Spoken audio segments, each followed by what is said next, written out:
यवतमाळ वाशिम लोकसभा मतदारसंघात प्रचाराला सुरुवात झालेली आहे। महाविकास आघाडीचे उमेदवार संजय देशमुख आज कळंब या ठिकाणी प्रचार सभा ज्या आहेत त्या घेत आहेत। संजय भाऊ, महायुतीचा उमेदवार या ठिकाणी जाहीर झाला।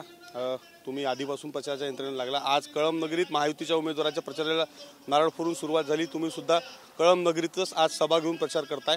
काय एकंदरीत आव्हान वाटतं महायुतीच्या उमेदवाराचं? नाही, महायुतीच्या उमेदवाराचं आव्हान याच्यासाठी वाटत नाही की त्यांचं जे स्वतःचं सुद्धा मतदान या मतदारसंघामध्ये नाही आहे। त्या बाहेरच्या उमेदवार आहे म्हणून या भागातली जनता जेव्हा आम्ही गावागावात प्रचार करायला जाऊन राहिलो तेव्हा आमचा रिस्पॉन्स वाढलेला आहे। पहिले जेवढा रिस्पॉन्स होता त्याच्यापेक्षा जास्त रिस्पॉन्स वाढला। त्यांना असं वाटतं की हा आपल्या भागातला उमेदवार आहे, हे आपलं काम करू शकतात, कधी जाऊ शकतो, कधी भेटू शकतो। परंतु बाहेरचे उमेदवार असल्यामुळं निश्चितपणे आम्हाला आता अपेक्षापेक्षा जास्त रिस्पॉन्स त्या ठिकाणी मिळत आहे। राजेश्री पाटलांनी बाहेरच्या उमेदवारावरून आम्ही विचारणा केली असता त्यांनी सांगितलं की अशा पद्धतीचं बोलणं चुकीचं, माझं माहेर यवतमाळ आहे, मी लेख म्हणून मतदान मागायला नाही, असे ते भावनिक आव्हान होतच असतात। माझे त्या ताईबद्दल काही ऑब्जेक्शन नाही, त्यांना उमेदवारी मिळालेली आहे, ते प्रचार करणार आहेत। परंतु शेवटी कोणताही व्यक्ती, प्रत्येक व्यक्तीला असं वाटते की आपल्याच लोकसभा मतदारसंघातला कोणताही उमेदवार असला पाहिजे आणि बाहेरचा उमेदवार जर दिला तर ते काही लोकांना आवडत नाही। अशा प्रकारची वस्तुस्थिती या ठिकाणी ग्राउंड लेवलला दिसत आहे। काय विश्वास या एकंदरीत लोकसभा मतदारसंघात तुम्हाला वाटतो आणि कशा पद्धतीचं आव्हान तुम्हाला?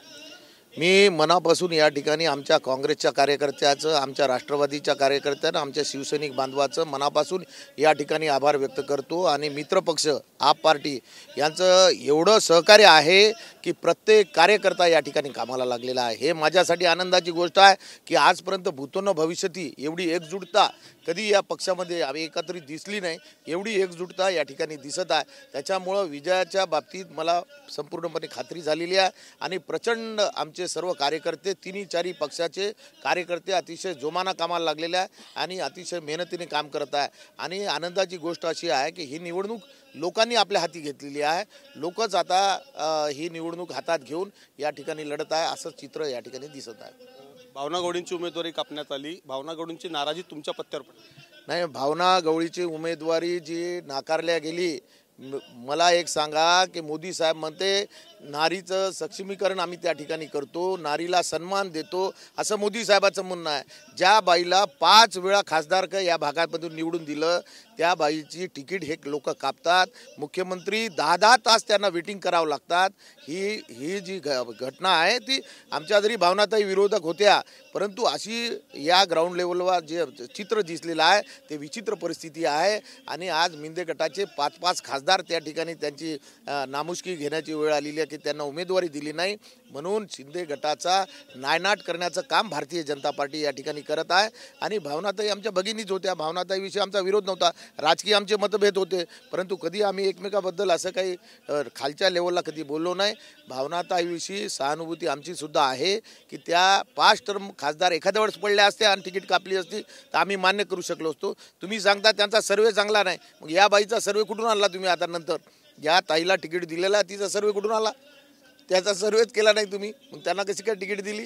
म्हणजे हे वेगळ्या प्रकारचं राजकारण आहे, हे भारतीय जनता पार्टीचं राजकारण आहे। हे भारतीय जनता पार्टीनं हे बळी घेतलेलं आहे या ठिकाणी। निश्चित भारतीय जनता पक्षाने बळी जो आहे तो घेतला असल्याची टीका जी आहे ती संजय देशमुख यांनी केली आहे। कॅमेरामॅन मिलिंदसह विवेक गावंडे, TV9 मराठी, यवतमाळ।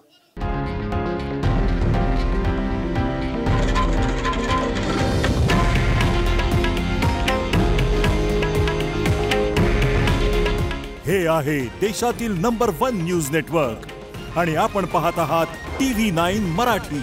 काळजी तुमची, हित महाराष्ट्राचं।